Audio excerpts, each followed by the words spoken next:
Hello and welcome everyone to the second tips and tricks video on this channel. Today I will be presenting you the Terran Special Edition, a total of 7 tips and tricks for the Terran race.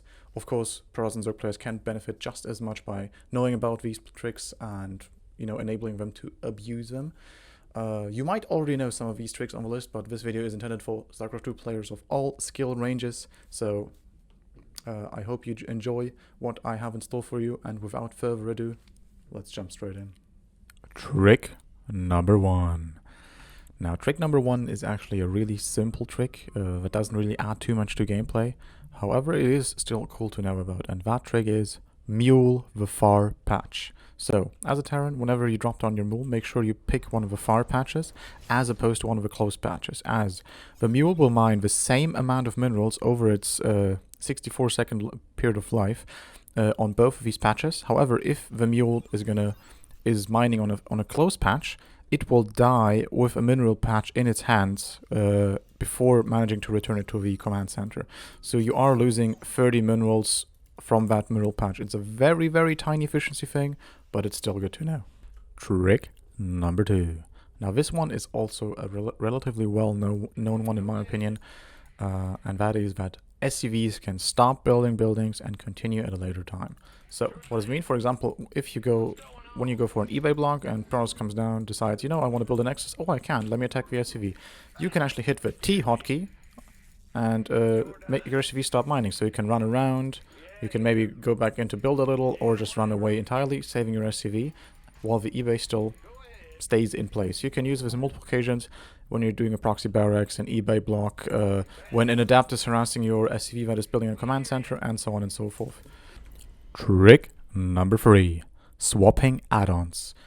Now, you might already know that you can swap add-ons individually. Still, I'm going to remind you, Terran buildings can fly around, swap add-ons. Add will, for example, right here we can see we have swapped this barracks over to a tech lab, so we can begin researching things like stim pack, combat shield, and whatnot. Maybe your bounty is already done and you want to build double medevacs at a time. You can swap these add-ons around as you please. Now, a little less well-known fact is that add-ons actually count as like semi-neutral buildings. What does that mean? An opposing Terran can steal your add-ons. Of course, this doesn't come into play very often. It's just a very fun fact to know about. As you can see, once this red barracks lands, this reactor is going to turn red, and it's going to allow this barracks to produce 2 marines at a time, as you can see down here. Trick number 4. Dropping while flying. Now, many of you probably know the hotkey D for unloading your units on a certain location. Your medevac is going to fly to that location and drop all the units one by one. Let's load back up again, and I will show you guys how to actually unload while the medevac is still in flight. So instead of clicking D on a location, you can just move command your medevac somewhere on the other side of the base, and then D click on onto the medevac, and it will unload marines as it is flying past until all the marines are unloaded. This is probably the least well-known part of this trick, is that you can actually shift queue this command. So if you know about shift queuing, just holding shift while giving commands to a unit, it is going to execute them one after the other. Now, how do you do this with the flying drop? Well, you shift, click, move. So you just queue up the D click while holding shift, and it's going to start unloading as soon as it reaches that spot, executing this drop perfectly, splitting up the marines, hitting the entire mineral line, and allowing them to do their worst. Trick number 5. Redirecting mine shots. Now, one cool thing you can do with widow mines, especially when you're dropping them into a mineral line or doing other cool things with them, is dropping off the widow mine. Why is it not unloading? Here we go. Dropping off the widow mine, borrowing it, and then you can redirect a shot by just right-clicking onto the unit that you want to be hitting. This does 2 things. As you can see, I'm spamming the right-click, constantly changing targets. The first thing that it's going to do is delay the widow mine shot from going off, because for each new target, the widow mine has to go through its full loading animation and delay.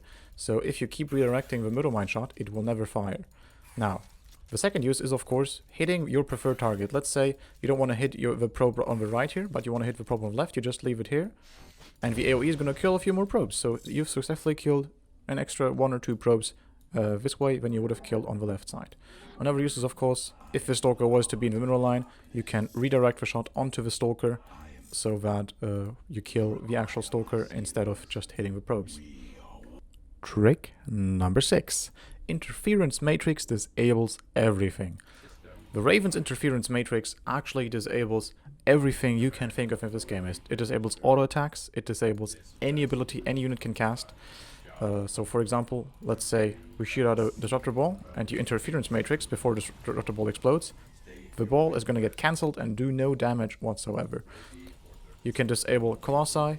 They will be able to walk around, but that is it. They cannot shoot. They can... Well, that's all they do actually, so they can't shoot. Same with the Immortal. It's even going to disable their... Actually, is it? It appears so. This barrier is disabled. It goes on cooldown when the Immortal is hit, but the barrier itself will be disabled and no extra 100 points of health are going to be added. Now, same goes for spellcasting units. You can disable an Oracle to, well, hinder it from casting any abilities.